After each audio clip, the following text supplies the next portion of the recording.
اس کی کل جمع پونجی ایک گائے تھی، اسی پر اس کی زندگی کا انحصار تھا۔ لیکن مجبوری بری بلا ہے، اپنا رد عمل ضرور ظاہر کرتی ہے اور اپنا رنگ دکھائے بغیر نہیں رہتی۔ اسی لیے تو کہتے ہیں کہ مفلسی میں آٹا گیلا۔ اس نے مجبور ہو کر بالآخر اپنی گائے بیچنے کا فیصلہ کر لیا۔ گائے کی قیمت 3,500 درہم لگی۔ اس نے گائے بیچی اور رقم لے کر بڑی احتیاط سے ایک تھیلے میں چھپائی اور اپنے گھر کی طرف روانہ ہو گیا۔ واپسی کے سفر میں اس کے چہرے پر حسرت و غم کے آثار پھیل گئے۔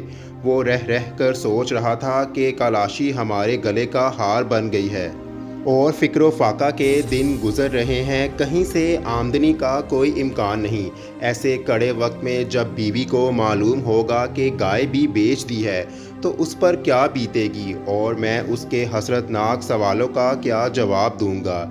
اسی فکر میں اس کے ڈولتے ڈگمگاتے قدم آگے بڑھتے رہے۔ بالآخر وہ اپنے گھر پہنچ گیا۔ دروازے پر دستک دی تو بیوی لپک کر آئی اور دروازہ کھولا۔ مرجھائے ہوئے دل اور جھکے ہوئے سر کے ساتھ وہ گھر میں داخل ہوا۔ یہ حالت دیکھتے ہی بیوی نے تشویشناک انداز میں پوچھا، ارے آپ خالی ہاتھ آئے ہیں؟ اف، کیا آپ نے گائے بھی بیچ ڈالی؟ صرف وہی ایک گائے تو ہماری آخری جمع پونجی تھی۔ گھبراؤ نہیں بیگم، اللہ تعالیٰ ہمیں اس کا اچھا بدلہ عنایت کرے گا۔ وہ قادر مطلق ہے، اس کے لیے کوئی بات مشکل نہیں۔ شوہر نے بیوی کو تسلی دیتے ہوئے کہا۔ فضا میں شام چھانے کو تھی، سورج اپنی شعاعیں سمیٹ رہا تھا، شفق کے سرخ مناظر اس دن کو آخری سلامی دے رہے تھے۔ پھر کچھ دیر بعد دیکھتے ہی دیکھتے دن کی روشنی چھپ گئی اور رات اترنے لگی۔ سردی کی لہر اپنے عروج پر تھی۔ ابو حسن اور اس کی بیوی اپنے معمولی سے کمرے میں غمزدہ بیٹھے تھے۔ گائے بک جانے کے بعد اب وہ اپنی گزر بسر کا کوئی اور ذریعہ ڈھونڈنے کی فکر میں تھے۔ وہ اپنی چھوٹی سی کٹیا کو آباد رکھنا چاہتے تھے۔ اسی دوران حسن اپنے لختے جگر کو شیشی کے دودھ کے ذریعے بہلا پھسلا رہی تھی تاکہ بچے کا دودھ چھڑانے میں کامیاب ہو جائے۔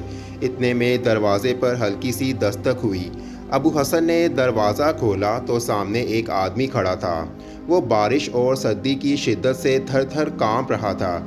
اس نے نہایت عاجزی سے کہا کہ میں اجنبی ہوں، سردی کے شدید طوفان میں اس بستی میں پناہ لینے پر مجبور ہو گیا ہوں۔ یہاں میری کسی سے کوئی جان پہچان نہیں۔ مجھے حمص جانا ہے لیکن راستے میں مجھے رکنا پڑا۔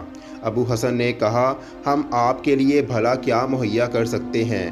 ہمارا گھر اس قدر چھوٹا ہے کہ مہمان نوازی کی اجازت نہیں دیتا۔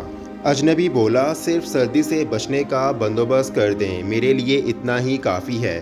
بس رات گزارنے کی اجازت دے دیں، مجھے اور کسی چیز کی حاجت نہیں، میں تم پر کوئی اور بوجھ نہیں ڈالوں گا۔ ابو حسن نے بتایا کہ ہمارے پاس صرف یہی ایک چھوٹا سا کمرہ ہے، اس میں میرے ساتھ میری بیوی اور ہمارا چھوٹا سا بچہ سو رہا ہے، اس لیے ہم آپ سے معذرت خواہ ہیں۔ افسوس کہ ہم آپ کی خدمت نہیں کر سکتے۔ اجنبی نے کہا کہ میں کمرے کے ایک کنارے پر سو جاؤں گا، تم دوسری جانب سو جانا، تم میرے اور اپنے درمیان کوئی پردہ ڈال لینا، اللہ تعالیٰ تمہیں اس کا اجر دے گا۔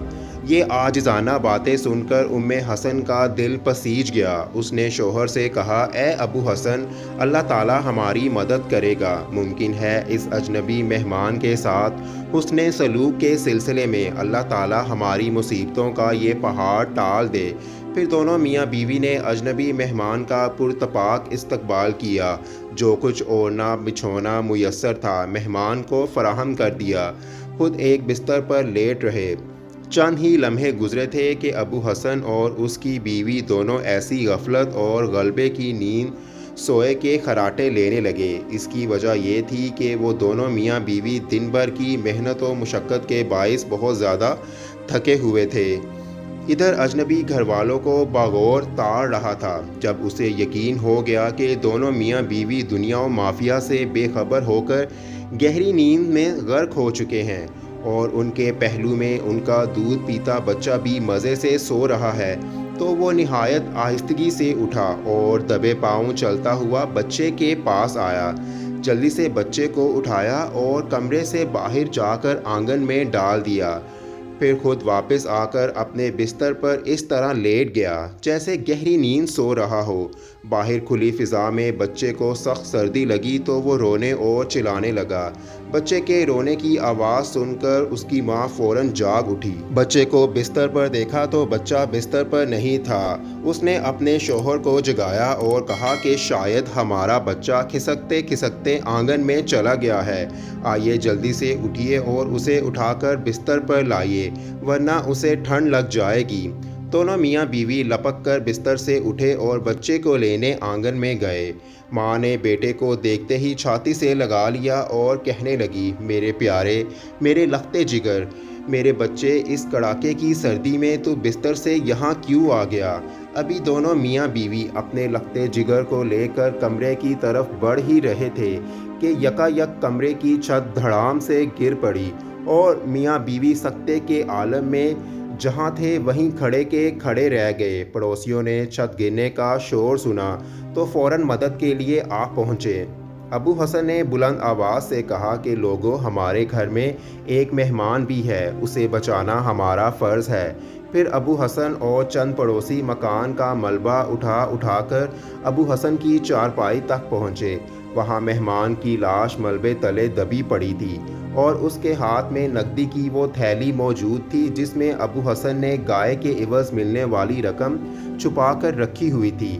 ابو حسن کے تکیے کے نیچے سے یہ تھیلی اٹھا کر رفو چکر ہونے والا تھا کہ ملبے تلے دب گیا۔ دراصل اس چور نے ابو حسن کو بازار میں گائے بیچ کر اس کی قیمت تھیلی میں رکھتے ہوئے دیکھ لیا تھا اور اس نے طے کر لیا تھا کہ وہ کسی نہ کسی طرح یہ رقم ہتھیا کر رہے گا۔ چنانچہ اس نے یہ رقم اچکنے کی منصوبہ بندی کی اور ابو حسن کے پیچھے پیچھے چل پڑا۔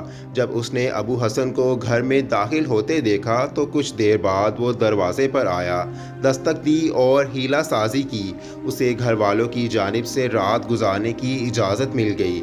پھر اس نے ابو حسن اور اس کی بیوی کے سو جانے پر ان کی توجہ بچے کی طرف مبذول کرانے کے لیے بچے کو بستر سے اٹھایا اور باہر صحن میں سخت سردی میں ڈال آیا۔ اسے روتا چھوڑ دیا تاکہ میاں بیوی بے قرار ہو کر بچے کو لینے کے لیے کمرے سے باہر جائیں اور اسی دوران وہ رقم پر اپنا ہاتھ صاف کر لے۔ اس چور نے ابو حسن کو تھیلا تکیے کے نیچے رکھتے ہوئے دیکھ لیا تھا۔ وہ اس غریب کی رقم اچکنے کی فکر میں تھا جب اللہ تعالیٰ اس کی گھات میں تھا، اور اس احسان فراموش کی تدبیر کے پیچھے اللہ تعالیٰ اپنی تدبیر کر رہا تھا۔ چنانچہ اللہ تعالیٰ نے اس مجرم کو جلد ہی اس کے عبرتناک انجام تک پہنچا دیا اور وہ ملبے کے ڈھیر میں دب کر ہمیشہ کی نیند سو گیا، جبکہ بچے کے ساتھ ساتھ اس کے غریب والدین کو اللہ تعالیٰ نے اس برے انجام سے بچا لیا۔ انسان غافل ہو سکتا ہے لیکن اللہ تعالیٰ ہرگز غافل نہیں ہوتا، جو ہمیں ہر دم دیکھ رہا ہے۔ لوگوں پر جب یہ راز کھلا اور اس احسان فراموش چور کے کرتوت سے آگاہ ہوئے تو کہنے لگے کہ گناہ اپنا تاوان لیے بغیر نہیں رہتا۔ جب یہ چور چوری کر کے بھاگنے والا تھا تو اللہ کی نگران نگاہ اسے دیکھ رہی تھی۔ جسے نیند آتی ہے نہ اونگ، اس نے ذرا بھی دیر نہ لگائی اور اس مجرم کو کیفر کردار تک پہنچا دیا۔ اللہ تعالیٰ سے دعا ہے کہ نبی کریم صلی اللہ علیہ وآلہ وسلم کے اسوہ حسنہ پر عمل کرنے کی توفیق عطا فرمائے، آمین۔